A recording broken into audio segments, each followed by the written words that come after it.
বর্তমানে যে সকল ট্রাফিক কন্ট্রোল করে যারা আইন শৃঙ্খলা বাহিনী তারা সড়কে আপাতত নাই, সেজন্য তারা যতদিন পর্যন্ত সড়কে না আসবে, তারা যতদিন পর্যন্ত তাদের কাজ না করবে, ততদিন পর্যন্ত আমরা ছাত্ররা তাদের কাজগুলো জনস্বার্থে, জনসাধারণের সুবিধার্থে আমরা এই কাজগুলো করে যাব।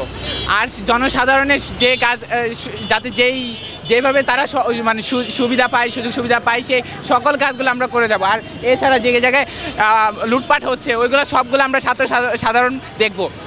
যেখানে লুটপাট হচ্ছে সেখানে ছাত্র সাধারণের আলাদা আলাদা টিম গঠন করা হয়েছে, সেখানে আলাদা আলাদা করে টিম গঠন করে সমন্বয়ক যারা আছে ভাইরা, তারা সবাই আলাদা আলাদা টিম গঠন করে তারা দেখবে সবগুলো জায়গায়। যেখানে মসজিদ মন্দির ধ্বংস করা হচ্ছে সেখানে আলাদা করে টিম করে পাঠানো হবে, যাতে ওই জায়গাগুলো রক্ষা করতে পারে।